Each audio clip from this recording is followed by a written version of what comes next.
Bonjour, je suis Caroline Potard, experte en web marketing et vidéo. Je vous souhaite la bienvenue à nos moments de partage Un café pour une toile. On continue sur les bonnes résolutions pour 2017 et là j'avais décidé d'aller sur l'optimisme. Donc Perrine est sophro-analyste. Donc Frédéric a créé Le visible est invisible. Oui. Alors je vous conseille de devenir optimiste pour avoir une bonne estime de vous-même, pour vivre plus longtemps et en meilleure santé, pour être plus satisfait de vos relations et de votre vie, de réussir davantage tous les domaines de votre vie.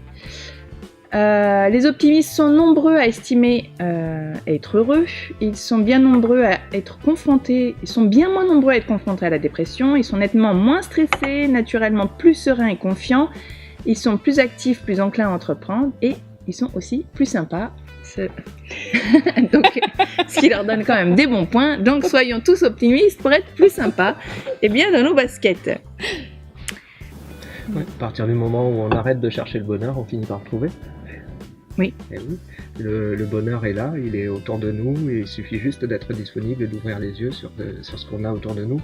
Il ne faut pas chercher à aimer ce qu'on n'a pas, il faut aimer ce que l'on a déjà. Il y a un moment où on voit même plus en fait ce qui est négatif. Quand tu adoptes cette posture-là, et hier je cherchais, je lui dis mais on doit bien avoir quelque chose quand même qui a été négatif et qui a tourné en positif. Et alors j'ai cherché, puis ce matin j'ai mis Perrine.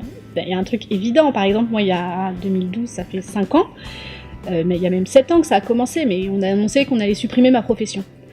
Ça a été un cataclysme, passer la colère, etc. et tout. Et en fait aujourd'hui, mais c'est la meilleure chose qui me soit arrivée. Parce que je fais ce que j'aime, je fais ce qui était ma vocation, je fais un métier que j'adore, et quelque chose qui au départ pouvait sembler négatif, parce que c'était un métier dans lequel je me projetais, qui me convenait, disparaît, ça a été difficile, et en même temps, ça a été une opportunité énorme pour moi, quoi. Oui, du coup, il y a quand même plusieurs phases, parce qu'il y a le moment où on apprend la nouvelle, et il faut quand même d'abord digérer la nouvelle, je pense. C'est ça. Il y a une première phase à accepter il y a une phase déjà. De deuil. Ouais, c'est voir tout échec comme une nouvelle opportunité. Exactement. C'est Servan Schreiber qui a écrit ce bouquin, 3 clics par jour. Et elle propose notamment le soir de faire un point et de trouver au moins 3 raisons, 3 choses qui nous ont fait du bien dans la journée, qui nous ont donné une raison de sourire et qui nous ont fait voir la vie de façon positive, quoi. J'ai été dans des périodes beaucoup plus difficiles que ça et je m'en suis sorti. Et aujourd'hui, j'ai réussi à m'en sortir. La situation dans laquelle je suis n'est pas pire que celle que j'avais avant. Et je peux m'en sortir encore. Un comment aussi que j'aime bien, c'est même si il y a ça, je peux, ou ça peut être autrement. Ça conditionne pas tout.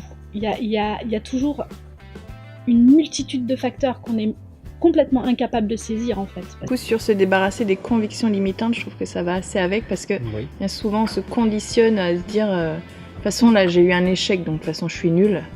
Il y a la méthode Coué qui est souvent assimilée à optimisme et à positivité. Ouais. Et c'est juste pour dire que c'est pas seulement un état d'esprit, l'optimisme, c'est un état d'être en fait. Que juste penser positif souvent ça suffit pas, parce que la pensée c'est très fugace. C'est important que la pensée elle soit ancrée et qu'elle réveille un état d'être en fait. Merci à vous de nous avoir suivis.